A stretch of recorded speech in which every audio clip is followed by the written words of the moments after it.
All right, y'all, welcome back to the show. It's Anti-War Radio.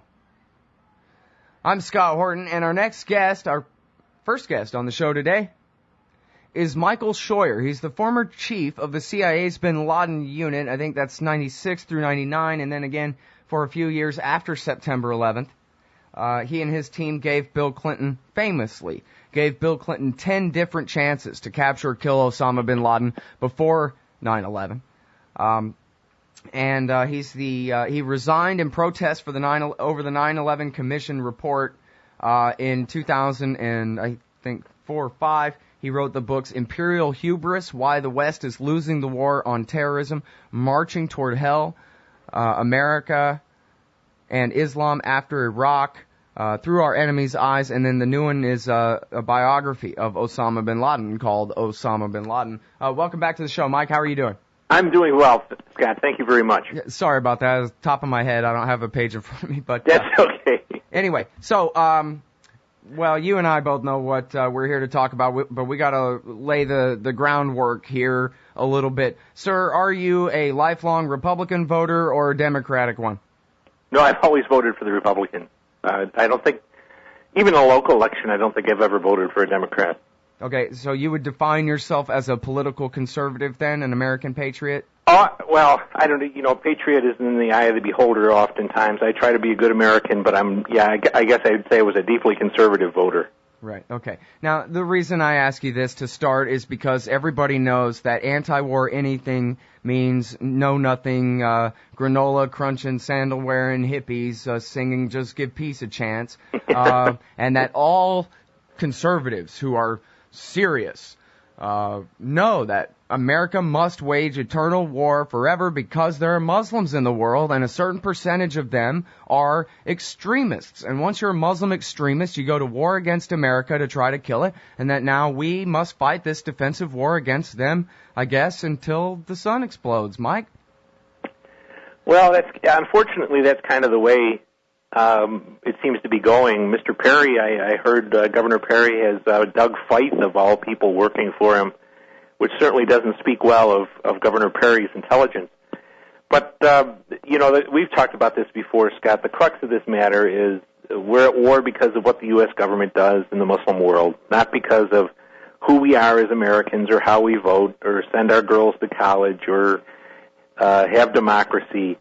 The stuff that our presidents feed us, whether they're Republicans or Democrats, have just been a lie. And but Mike, the thing is this, though. September 11th happened in 2001. Yeah. And so if you're saying that it had anything to do with what America was doing in the Middle East, you're asking people to believe that there was such a thing as the world before the 21st century. Why would you want to go and bring up the old 20th century? You might as well bring up the 19th. What does that have to do with anything? Well, it has everything to do with what we're up to and what the problems we have at the moment. I think one of the great advantages the people who fight us have is they have a very strong sense of their own history. We have no sense of our own history at all. We hear Mr. Obama and Mr. McCain, for example, say there's going to be secular democracy in North Africa. And while that's a foolish thing to say on its face, it's not even good history. We've been at building our democracy or our republicanism, small r republicanism, since Runnymede in 1215. We've been at it 800 years, and we're not perfect yet. How do we expect the people with no separation of church and state and no inclination toward secularism to suddenly become secular Democrats just because Barack Obama and Hillary Clinton tell them to? Yeah. Well, now, so let's talk about the start of this war on terrorism, because I don't know your view on the Khobar Towers attack. Best I can tell, that was the first real al-Qaeda attack against the United States in 96, shortly followed by the attack on the American embassy in Saudi Arabia. And there was an attempt on a battleship, much like the Cole that came later, that failed. There was the attacks on the embassies in Dar es Salaam and Nairobi in 98, then the USS Cole in the year 2000, and then finally the September 11th attack.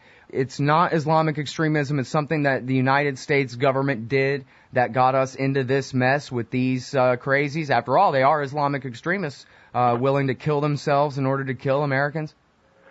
Well, they're certainly willing to die for their faith. I think that's exactly right. And I wouldn't, they attacked us first.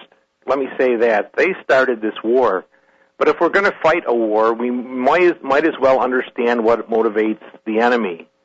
Not so much to empathize with him, not to empathize with him at all, but simply to be able to defeat him through the use of military power and through the use of political power, our ability to change our own policies.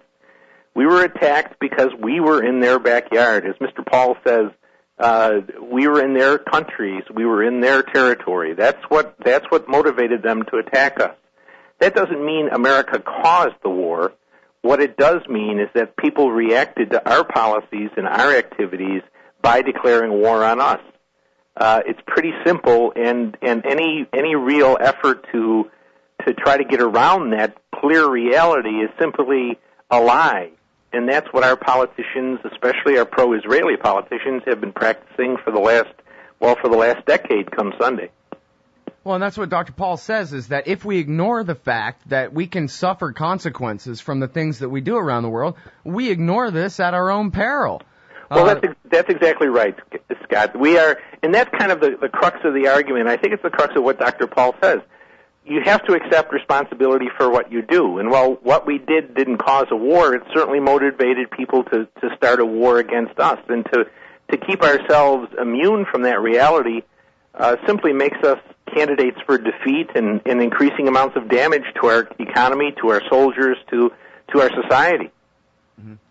Well, and I think you told me before, I think it's in your book, the way you explain it, that, who started it kind of is in the eye of the beholder here, because Amin al-Zawahiri always preached that America already was at war with Muslims everywhere, just that we were cowardly doing it by way of the puppet dictators in the region that we supported and things like that. What they wanted to do was say, if you're at war with us, let's go ahead and bring it. Go ahead and put your soldiers close enough where we can shoot at them and suicide bomb them.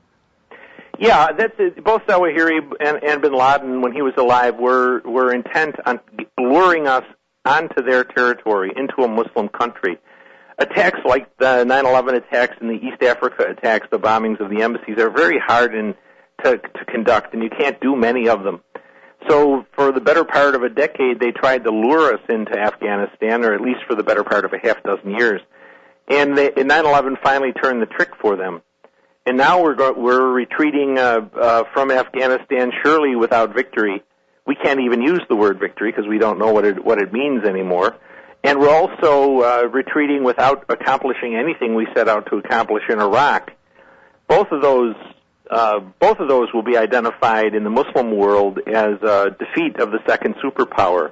Well, but now our Afghanistan policy, if the policy had simply been, have the Air Force bomb the hell out of al-Qaeda till there's no more than a couple of dozen left, now they finally got Osama bin Laden.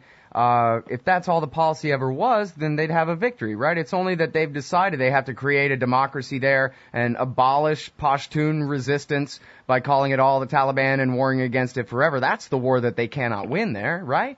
Well, they certainly can't win it with the number of troops they have there at this time, or the few people they're killing. If we were trying to defeat any other enemy, killing them one at a time, people would be laughed out of the White House. But they've convinced the American people that there's so few of these folks that we can kill them one at a time. And really, bin Laden's goal, while he was alive, throughout his career, was not to defeat the United States militarily, but to inspire the Muslim world to attack us. And if you look objectively at a map and mark out where there are Islamist military problems today as compared to 9/11, there's at least a dozen or more new ones in the past decade. So the problem is growing, although the al-Qaeda problem, you can argue whether it's growing or not. But when bin Laden died, he died a success because the jihad is self-perpetuating now. And nothing does more for that than the invasion of Iraq and the maintenance of our foreign policy in the status quo condition. There's all these 9/11 conspiracy theories that have al-Qaeda working for the CIA all along and all that, but at least in a tongue-in-cheek way, I kind of suspect that the Republicans secretly work for the Saudis, for Osama bin Laden, and they've really done everything he wanted on the checklist, right? Which is get us to invade with ground troops and send your generals racing after a flag upon which it is written al-Qaeda and spend your billions and billions of dollars till we bleed you to bankruptcy. He's turned helped to turn the United States into a police state, that choking life that he said that we will all lead now, so we know what it feels like. And he's helped to radicalize, helped to get us to help him radicalize the entire Muslim world into this massive upheaval. Well, certainly it's a growing movement, the movement that bin Laden did inspire, and I think, Scott, for us, the reality will be it comes to our streets in the next 4 or 5 years. The last 5 or 6 years of his life, they did a very good job at recruiting U.S. citizen Muslims who now can speak to other U.S. citizen Muslims in the United States in an idiom, in a vernacular that's not Arabic but English. And they're clearly focused on causing Hamas-style attacks in the United States, in Australia, in Britain, in the English-speaking countries generally. And I think that's where we're going. That's where we're headed. Even before bin Laden died, I think what they've leaked so far from what they've captured clearly indicates they were moving toward more domestic attacks while continuing to plan for a big attack. Yeah. Well, and they've successfully been able to recruit 24 or so Americans to go and fight in Somalia. Not just Somali Americans either, but American Muslim converts to go fight in that holy war. That's correct. And of course, the person that directs their media operations in the English-speaking countries is an American from North Carolina, a guy named Samir Khan. Al-Walki, he is by far the most popular preacher on the internet, and he is an American who speaks English perfectly. Well, and Somalia, I think, is probably just the perfect microcosm of this whole thing, because there's a holy war that didn't really get going until 2006. Al-Shabaab was this tiny little one of 13 groups that made up the Islamic Courts Union, and the youngest, the youth. They were the ones with the least influence. Then we go do a regime change over there. Now we have an Al-Shabaab, and now the newspapers say, look, there's an Al-Shabaab. We have to have a war in Somalia.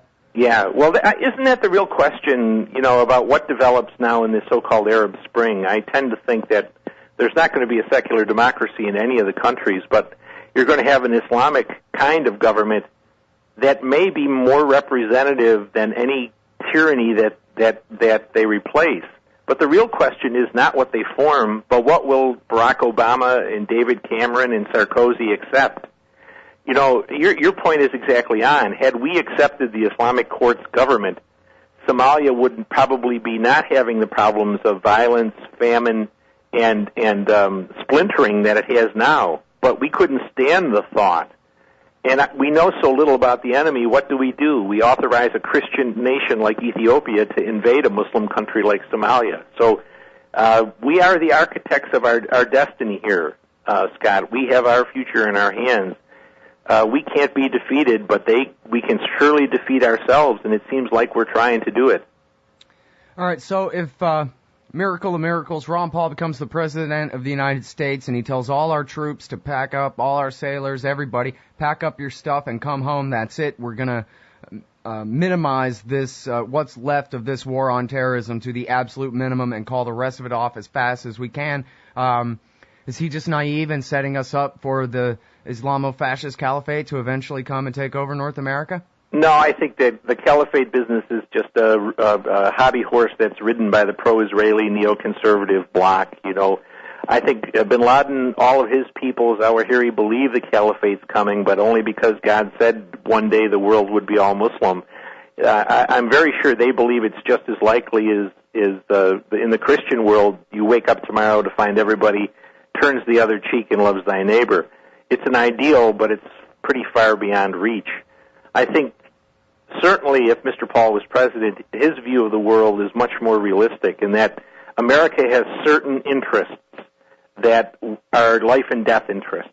Unfortunately, one of them is energy. Another has always been freedom of the seas.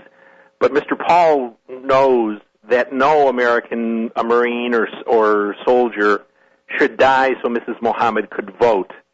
And none of our people should die or money be expended to build a democracy where it's never going to be able to take root, or at least not in anyone's lifetime. So I would think that what you would have with Mr. Paul is a very clear view of what America must do, and perhaps more importantly, a very clear idea of what America must not do, and that's intervene.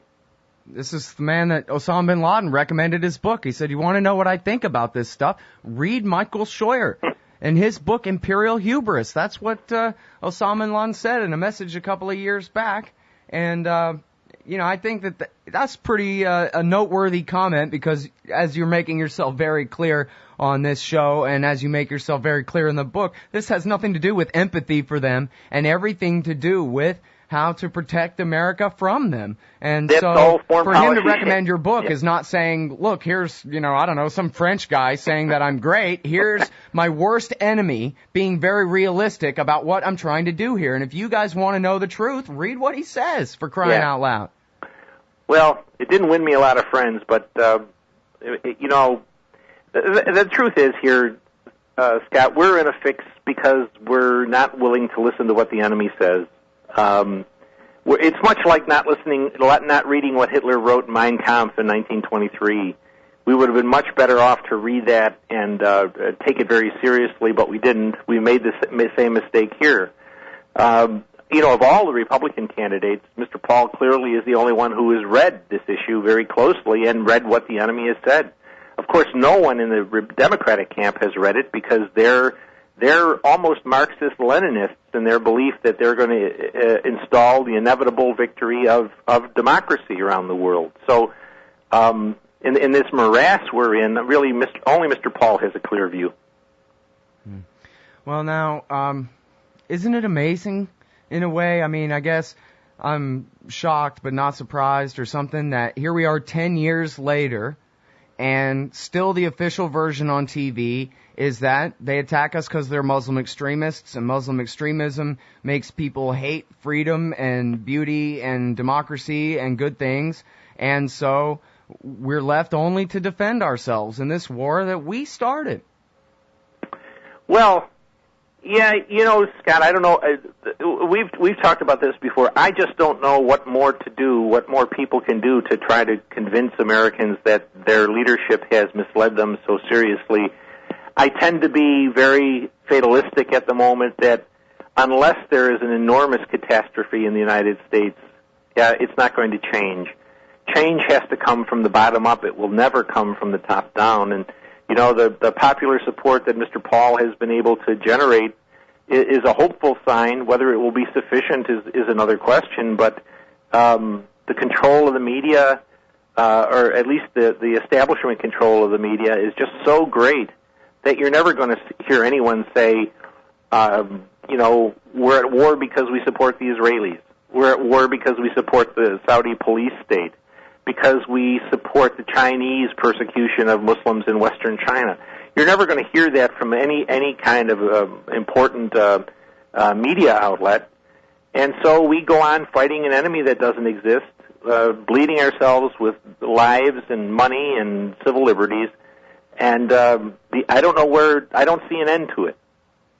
Well, I think you do. You mentioned it before. It's the bankruptcy, when all this radicalism comes home to America. I think, well, I guess you were referring to, Muslims recruited in the United States by way of YouTube, but there's also this whole, austerity measures headed our way big time here, because we've spent trillions and trillions of dollars chasing snipe around the Middle East. Yeah.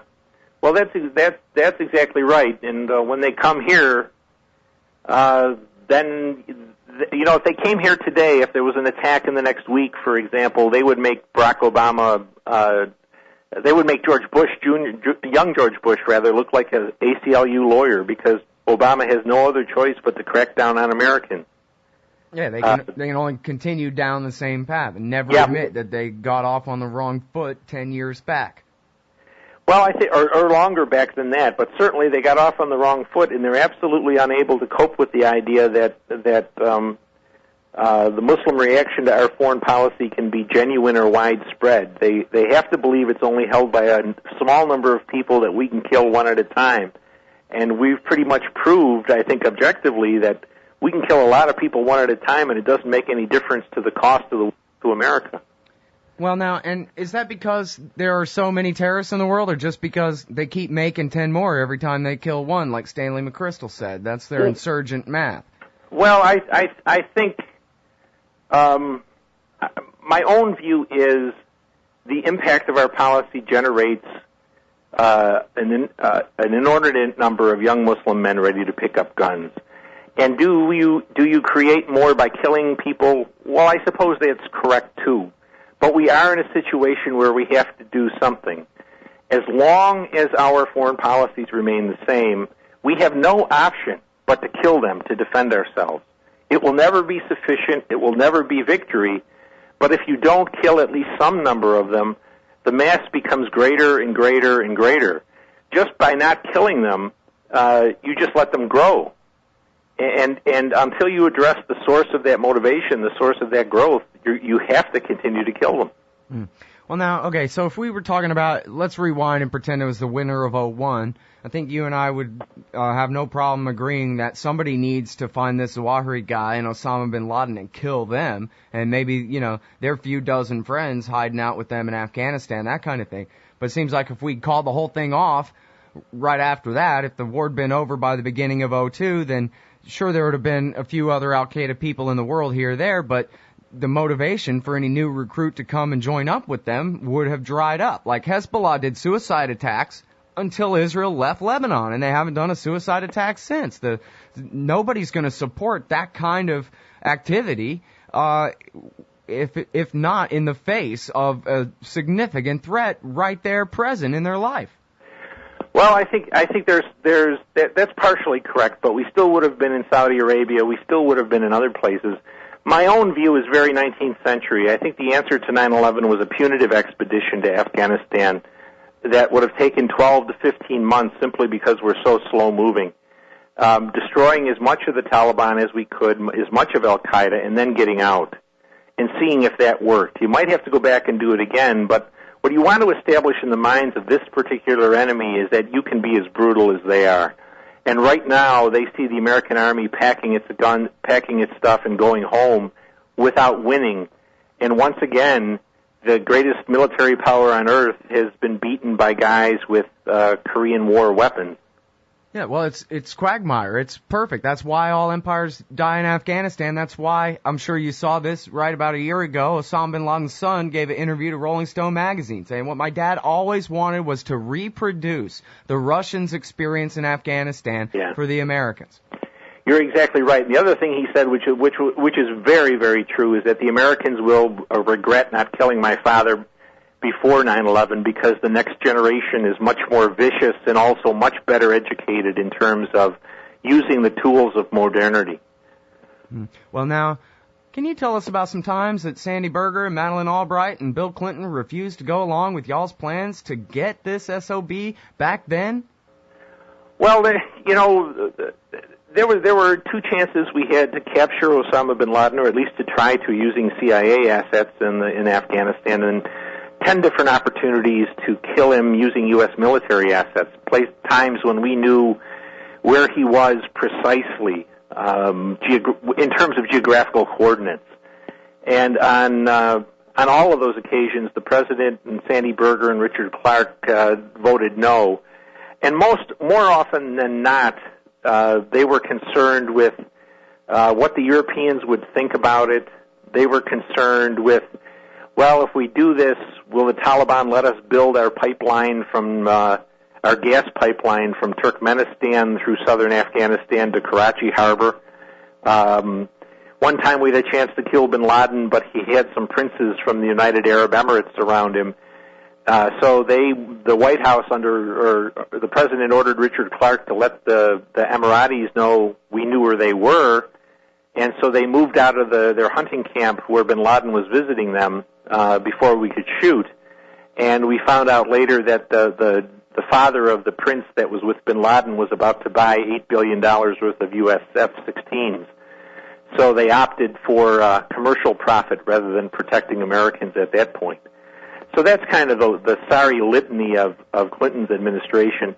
When people go through the airport and take their shoes off or get their bodies frisked, I think they think of George W. Bush, but all of these deaths, all of these expenditures, all of this violation of civil liberties has occurred because Bill Clinton was more interested in suborning young female assistants than he was in defending the United States. All right, now, I know there was a story, I don't know all about it, but I've read in Peter Lance's book, 1,000 Years for Revenge, where the FBI hostage rescue team was set to do a raid to try to capture Khalid Sheikh Mohammed. They finally had figured out that they let him escape from right under their nose when they arrested his nephew, Ramzi Youssef, in Pakistan. He was standing right there, even gave a quote to the Newsweek magazine reporter standing there. They had a plan to get him, I think, while he was in the UAE or something like that, but they were made to wait until morning, and he was gone by morning. Do you know about that? Yeah, it was in Qatar, and the agency had located him and had verified his identity through our ability to acquire some artifacts that had his fingerprints on them. The FBI and the agency were ready to try to stage an operation to get him, but the White House decided that we should ask the Qatari government to turn him over to us. And, of course, he was there because the Qataris were friends with him and bin Laden. And so what happened was our ambassador went in, asked the Qataris to turn him over to us. The Qataris said, let us think about it and see how we can arrange to do this. And, of course, somebody went and warned Khalid Sheikh Mohammed. This was late September, early October 1995. And he escaped the country, and we never saw him or heard about him again until 9/11.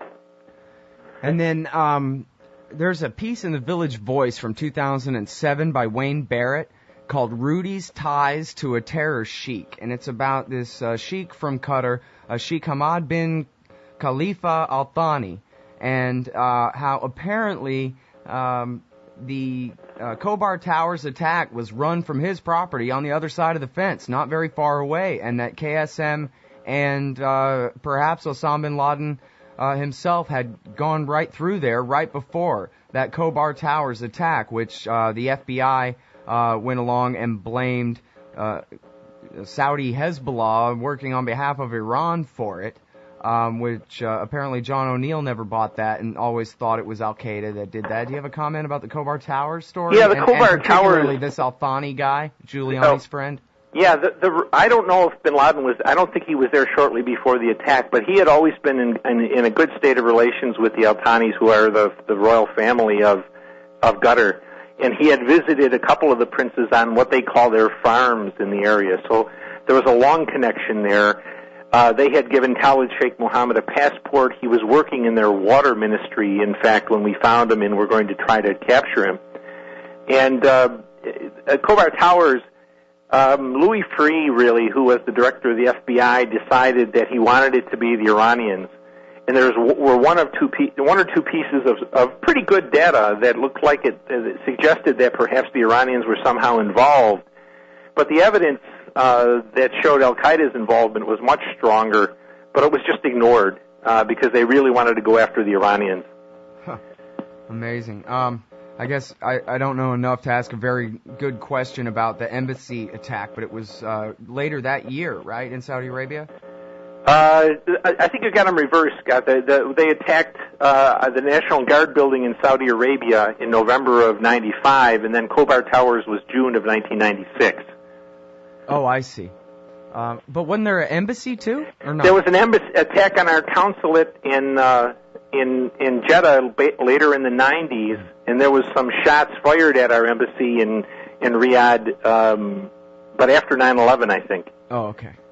All right. Well, I'm sorry. I'm getting us all bogged down in the weeds here. Bottom line, though, this is the one part of the story that is certainly in your books that we haven't really touched on very specifically in this interview. But paramount in the reasons for al-Qaeda in their declared war against us that they cite in their fatwas and whatever is support for Israel, as you mentioned, and their occupations then in Lebanon and, of course, perpetually in Palestine. And also, the next on the list, correct me if I'm wrong, really is the American Army and Air Force bases in Saudi Arabia that were there for the purposes of blockading and bombing Iraq, which also feature prominently in those declarations of war.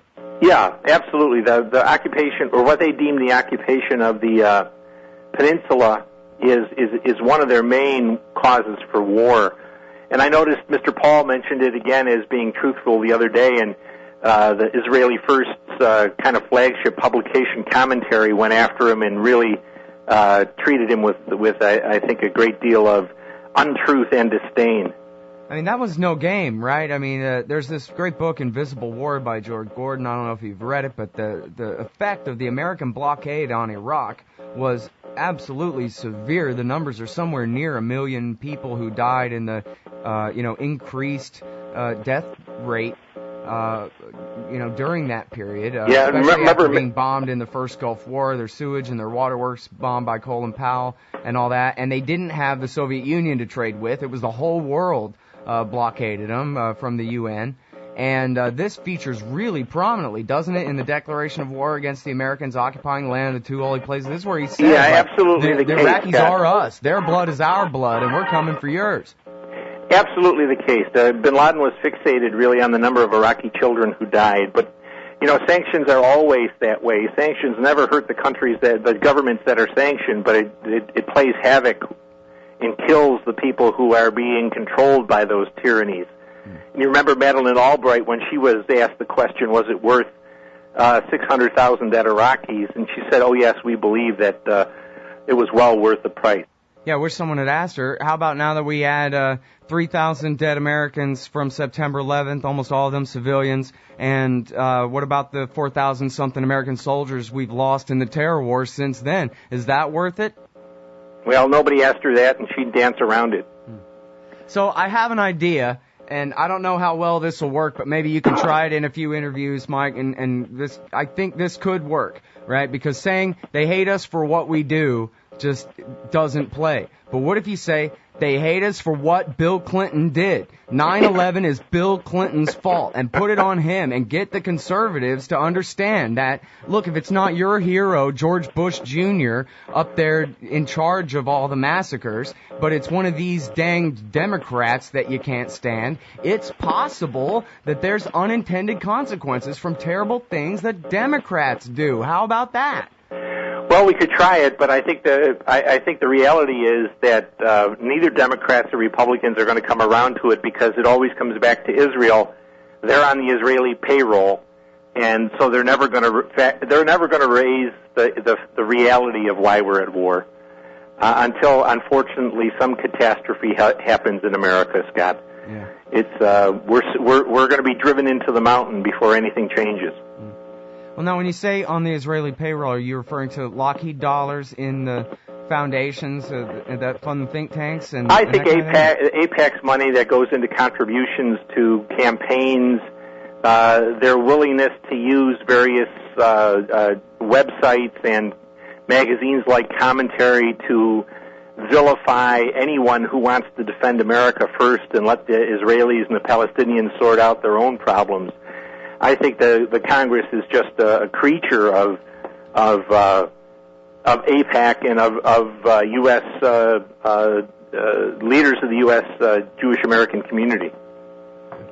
All right, now, so for the very end of this, obviously there's their books, your books, Imperial Hubris, Marching Toward Hell, Osama bin Laden. But I wonder if you can help us with a short list of recommended reading for people. Good open source information. Of course, I always like to cite ABC and CNN's interviews of Osama bin Laden and Amin al-Zawahiri back in 1996. The declarations of war against the Americans occupying the land of the two holy places, that from 96 and 98, both available at the PBS Jim Lehrer NewsHour website. But I wonder if you can help recommend to people open source information where they can really compile this case and make it themselves, Mike. Yeah, I think Peter Bergen wrote a book called The Osama bin Laden I Know, which is a book of interviews with people who had known him, went to school with him, fought alongside of him. And it's a very impressive piece of work, about 400 pages long. And throughout the book, they talk about what caused the war, and never is it mentioned how we live or what we think. I think that's a very valuable book. There's also a book called The Crusades Through Arab Eyes by a man named Amin Maalouf, Moolauf, I think it is. And what it does is to show the impact of foreign invasion on the Arab mind, how it reacts to foreign occupation. And when you read it, you're reading about the 11th and 12th century, and it sounds exactly like you're reading about today. I would also recommend to see the power of the Israeli lobby, to read a fairly new book by a fellow named Duffy, James P. Duffy, called Lindbergh versus Roosevelt.